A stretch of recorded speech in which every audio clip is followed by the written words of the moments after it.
Kamera menyala, suasana santai, bisa sambil beres-beres atau masak. Assalamualaikum teman-teman.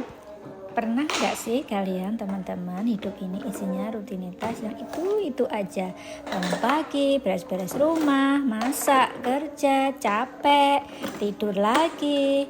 Nah, dari rutinitas sederhana inilah awal mulai aku mulai konten.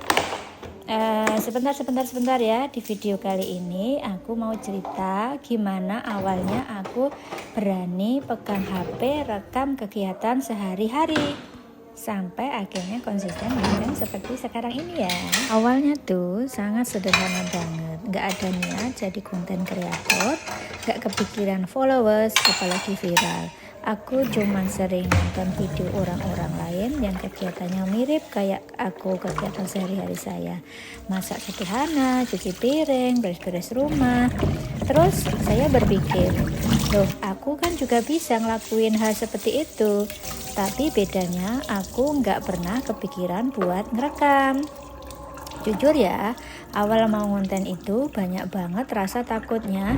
Takut dibilang lebay, takut nggak ada yang nonton, takut dikomentari macem-macem. Banyak yang sempat mikir, memangnya siapa ya yang mau lihat aku cuman cuci piring.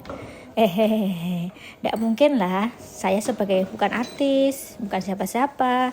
Tapi ternyata justru dari hal-hal yang sederhana itu banyak orang yang merasa ditemenin. Video pertama aku itu sangat sederhana kali, tidak ada suaranya, ngeditnya masih acak-acakan, nggak pakai edit yang ribet, yang simple aja, nggak pakai suara, hanya pakai musik, cuma rekam aktivitas rumah. Tangan gemeter waktu pencet tombol upload karena takut. Setelah itu HP ditaruh, gak berani lihat komentar ya teman-teman. Tapi pas itu buka lagi ada yang nonton, rasanya senang sekali. Ada yang like, bahkan ada yang komentar positif. Wah itu sangat senang sekali ya teman-teman.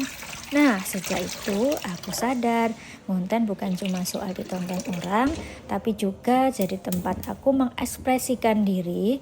Capek kerja, capek beres-beres rumah, tapi saat ngonten ada rasa lega. Kayak ada teman yang lagi menemani gitu loh ya teman-teman. Apalagi pas ada yang komentarnya apalagi positif, jadi termotivasi semangat lagi. Videonya bikin tenang, serasa ditemani di rumah. Itu rasanya Masya Allah, tabarakallah ya teman-teman. Gak semua video itu rame, ada yang sepi, ada yang lewat begitu aja ya, kayak gitu tuh rasanya kayak mau down gitu ya teman-teman.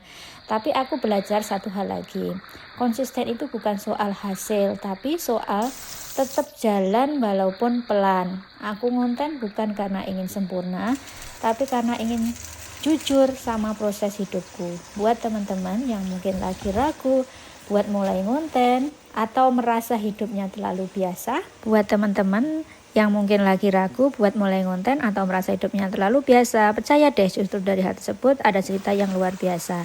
Terima kasih buat kalian yang sudah nonton, yang setia mampir dan selalu ninggalin komentar yang baik. Kalau punya waktu cerita juga tentang awal mula ngonten atau masih ragu buat mulai, tulislah di kolom komentar. Kita saling menguatkan, kita saling menyupport. Jangan lupa like, komen, dan follow biar kita sama terus berbagi cerita sederhana tapi bermakna. Sampai ketemu di video berikutnya.